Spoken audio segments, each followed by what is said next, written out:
হর হর মহাদেব। ওম নমঃ শিবায়। কেমন আছেন আপনারা সবাই? আমি দীপ্তেজ বি মণ্ডল। সবার আগে বলি, মেষ রাশির জন্য সামনের আগামী যে 9 মাস কেমন যাবে তার জন্য এই ভিডিও। আর এই ভিডিও যদি ভালো লেগে থাকে তাহলে লাইক, কমেন্ট, শেয়ার, সাবস্ক্রাইব করতে ভুলবেন না। আর যদি কোনো কোশ্চেন থাকে তাহলে অবশ্যই কমেন্টের মাধ্যমে মানে বলতে পারেন। ওকে, আপনাদের জন্য প্রথমেই বলি, 9টা মাস এমন কিছু আনছে যেটা তো শরীরটা একটু খারাপ দেবে। শরীরের দিকে বিশেষ করে ধ্যান দেওয়া খুব দরকার, কারণ আপনি অনেক কিছুর জন্য রেডি আছেন। ম্যারেজের জন্য হতে পারে যারা অবিবাহিত আছেন, কিংবা আপনাদের কোনো রকম উইশ পুরো হওয়ার জন্য, মানে মনোবাঞ্ছা পূর্ণের জন্য আপনারা রেডি তো আছেন। কিন্তু সবচেয়ে বড় বাধা আসবে আপনাদের শারীরিক দিক দিয়ে। কোনো কিছুর জন্য প্রোটেকশান নেওয়া খুব দরকার পড়বে। মানে যে দৈবিক শক্তি সুরক্ষিত দেয়, আমাদেরকে সুরক্ষা দেয়, সেই দৈবিক শক্তির প্রোটেকশান নেওয়া খুব দরকার। কারণ নিয়ার ফিউচারে কিংবা ফার ফিউচারে, মানে ভবিষ্যতেতে আপনার দিকে কোনো আঙুল উঠতে পারে, কোনো ওয়ার্নিং দেওয়া হচ্ছে, আপনাকে জানান দেওয়া হচ্ছে, কোনো সংকেত দিচ্ছে এই নেচার, এই প্রকৃতি। কিন্তু আপনি যদি না শোনেন তাহলে অসুস্থ হয়ে যাবেন।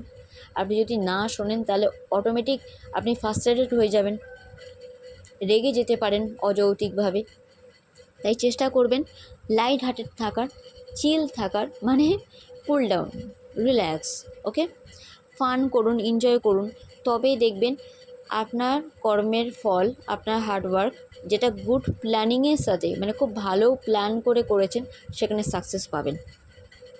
সেইটা কিন্তু আপনার জন্য আছে, আপনি তার জন্য রেডিও আছেন। আপনার মনোবাঞ্ছা পূর্ণও হবে, অর্থ আসবে হাতে। তবে হ্যাঁ, নিজের মনের কথা শুনে কাজ করবেন। আপনার ভালোবাসাও আপনার কাছে আসবে, যদিও তার দিকে অনেক উল্টোপাল্টা নজর পড়ে রয়েছে। কিন্তু তবু বলবো, নিজের রাগটাকে যদি আপনি কন্ট্রোল না করতে পারেন তাহলে খুব হেল্পলেস লাগবে।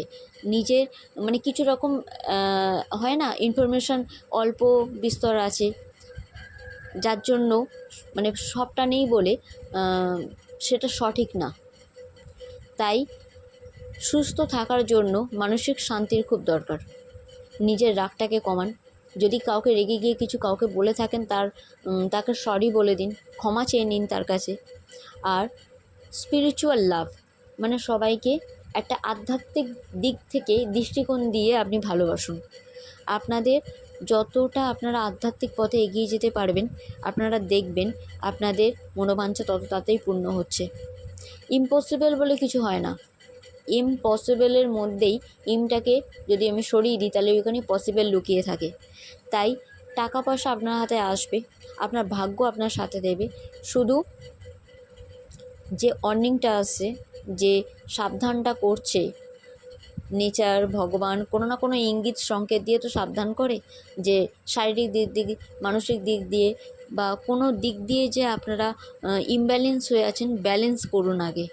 তবেই গিয়ে দেখতে পাবেন। আপনি যেটা হাত গুটিয়ে যদি বসে থাকেন, ডোর নক করছে অপরচুনিটি বা সুযোগ বা আনন্দ বা সুসংবাদ, আপনারা সেটা যদি ডোরটা ওপেনই না করেন তাহলে রেডি থেকে লাভটা কী, তাই না?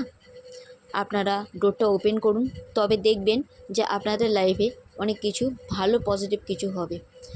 আপনার যেটা খুব খেটেছেন, সে খাটার ওপর বিশ্বাস রাখুন, ঈশ্বরের উপর বিশ্বাস রাখুন, কারণ তার ফল আপনারা পেতে চলেছেন। যদিও সেই ফলের দিকে অনেকে অনেক নজর দিয়ে বসে আছে। হয়তো বিবাহিত জীবনে প্রবলেম দেবে, হয়তো বিবাহ হতে দিচ্ছে না এমন কোনো প্রবলেম দেবে, কিংবা কেরিয়ারের দিক দিয়ে বা মানি সংক্রান্ত কোনো প্রবলেম দেবে। তাদের কাজই হচ্ছে প্রবলেমে ফাঁসানো। কিন্তু অ্যাকচুয়াল আপনারা যদি এই আপনাদের মধ্যে নেতিবাচক দিকগুলো আপনারা কাটিয়ে উঠতে পারেন, তাহলে দেখবেন আপনারা সত্যি সত্যি রেডি থাকবেন আপনাদের মনোবাঞ্ছা পূর্ণ করার জন্য। আপনাদের মনোবাঞ্ছা পূর্ণ করতে গেলে আরেকটা কাজ করতে পারেন, সাদা ফুল ঈশ্বরের পায়ে দিতে পারেন। মাছি যাতে না বসে খাবারে, সেই দিকে একটুখানি বুঝে সুঝে, কলেরা, ডায়রিয়া, ডেঙ্গু, করোনা, এইসব দিকে সমস্যা দিতে পারে।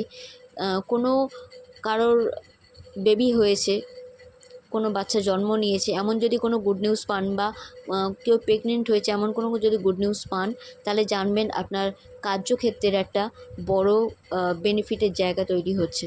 এমন গুড নিউজ পাচ্ছেন বা বিয়ে সংক্রান্ত কোনো গুড নিউজ পাচ্ছেন, কারণ আপনি রেডি আছেন তার জন্য। দুর্গা দুর্গা দুর্গা।